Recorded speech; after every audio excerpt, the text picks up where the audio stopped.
सुप्रभात बच्चों। आज हम सूर्यकांत त्रिपाठी निराला जी की कविता उत्साह पढ़ेंगे। बच्चों, निराला जी छायावादी कवि हैं। छायावाद में यथार्थ का चित्रण होता है, यानी कि जो जैसा है उसका वैसा ही चित्रण किया जाता है। प्रकृति के माध्यम से मानव मन को चित्रित किया जाता है। मानवीकरण करना छायावाद की प्रमुख विशेषता है। कविता का मुख्य स्वर ओज है। यह एक आह्वान गीत है जो बादलों को संबोधित है। कवि निराला जी आह्वान करते हुए उत्साह और क्रांति के प्रतीक रूप बादल को संबोधित कर रहे हैं कि अपनी भयानक गर्जना करो और मनुष्य में नई चेतना भर दो। यह एक प्रतीकात्मक कविता है। उत्साह कविता में कवि ने बादलों को एक ओर तो लोगों की इच्छाओं को पूरा करने वाला बताया है तथा दूसरी ओर उन्हें विध्वंस यानी कि नष्ट करने वाला, विप्लव यानी कि विद्रोह और क्रांति चेतना के प्रतीक के रूप में बताया है। कवि निराला इस कविता के माध्यम से सामाजिक क्रांति और बदलाव लाना चाहते हैं।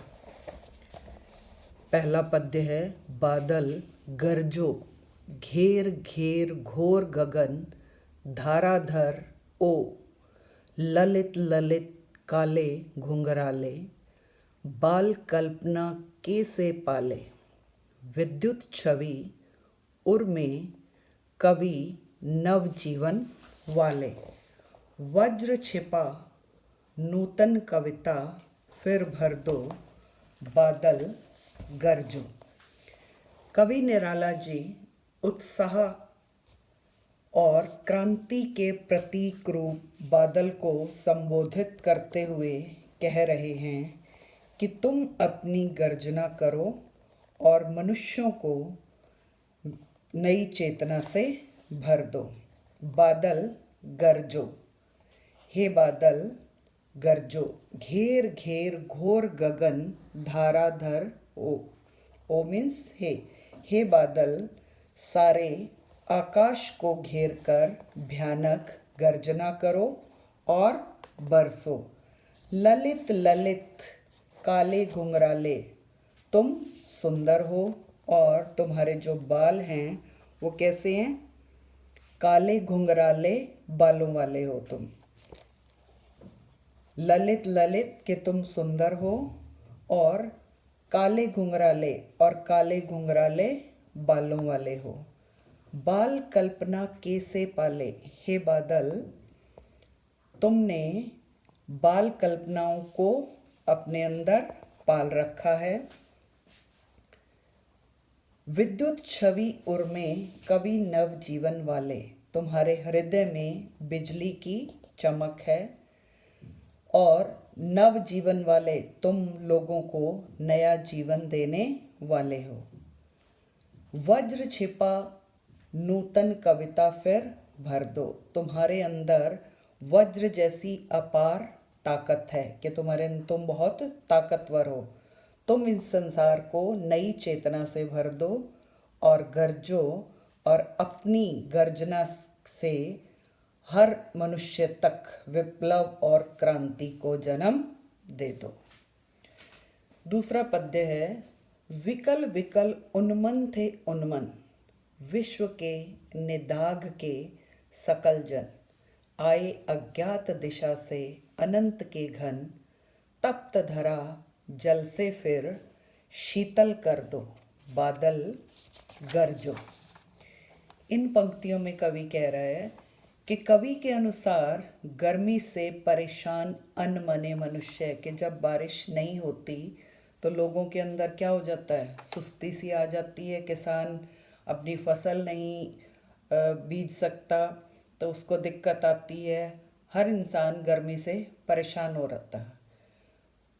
तो कवि कहता है कि गर्मी से परेशान अनमने मनुष्यों को, अनमने यानी कि उनका कुछ भी काम करने का मन नहीं करता, विकल विकल उन्मन थे, उन्मन कि जो गर्मी से परेशान थे, विकल मीन्स परेशान, गर्मी से परेशान लोग थे, जो अनमने मनुष्य थे, उनको बरसकर शीतलता प्रदान कर दो। विश्व के निदाघ के सकल जन, के जो सारा का सारा संसार है वो किससे परेशान है? गर्मी से।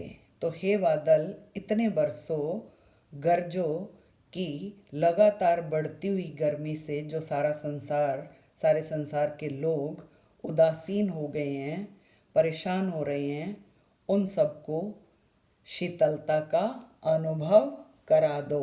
आए अज्ञात दिशा से अनंत के घन, कि ऐसे समय में आकाश में अज्ञात के एक अनजानी दिशा से आकर गर्मी से तपती हुई धरा को, तप्त धरा कि गर्मी से तपती हुई धरती को जल से भर दो, यानी कि फिर से उसमें बारिश कर दो और अपने शीतल जल से शीतल कर दो, फिर शीतल कर दो, कि अपने शीतल जल से फिर शीतल कर दो।